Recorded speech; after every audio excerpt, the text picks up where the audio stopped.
Hex Witch, and today we are going to be talking about this book.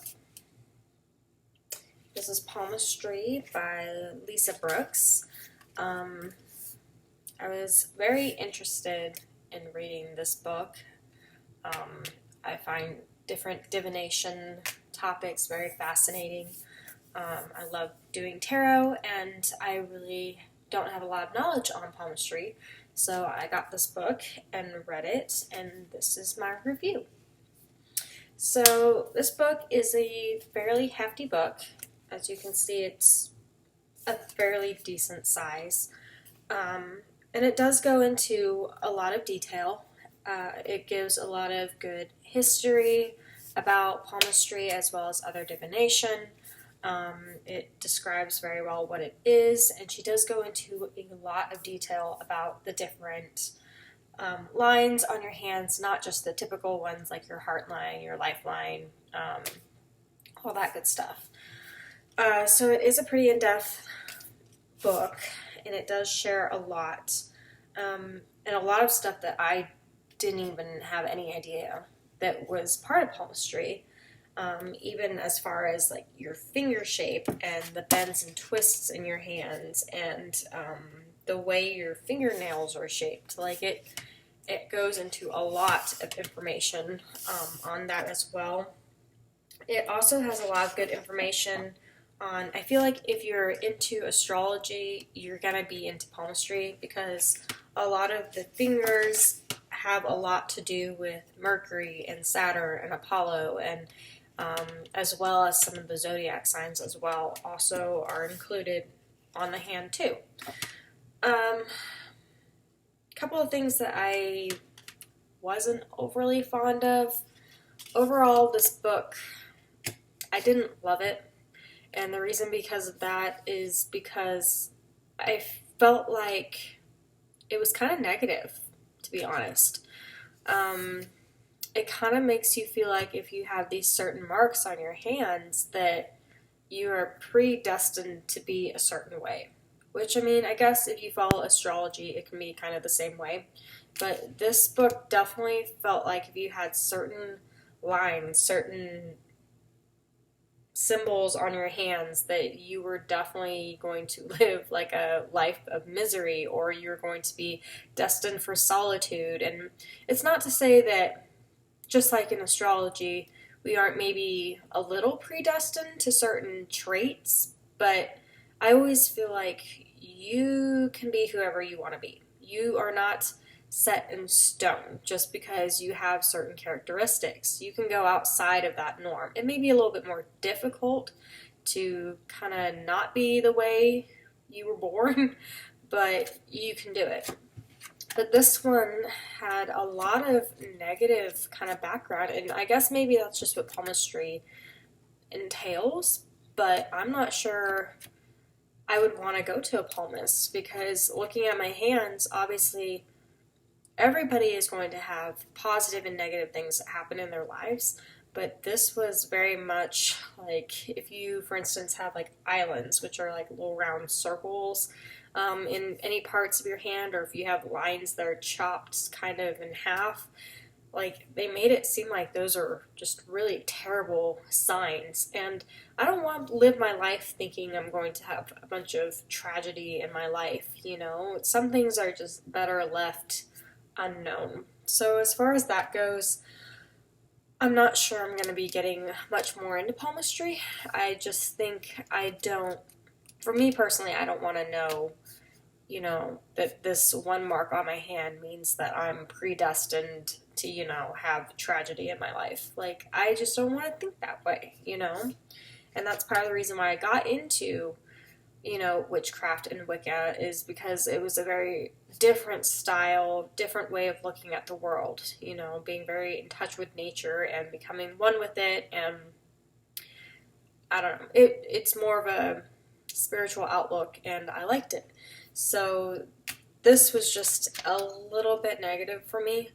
It's not to say that it wouldn't be for some people, and it's also just a lot of, I don't know if I would necessarily call this a beginner's book. I mean, I think it was kind of supposed to be, because, I mean, it goes into a lot of detail, but for someone who doesn't know a lot about it, the way she kind of describes things is as if you already have a fairly solid background on it, which, I mean, if you're into palmistry and you already have kind of the basics, I feel like this book would be a good follow-up to any reading that you've done previously.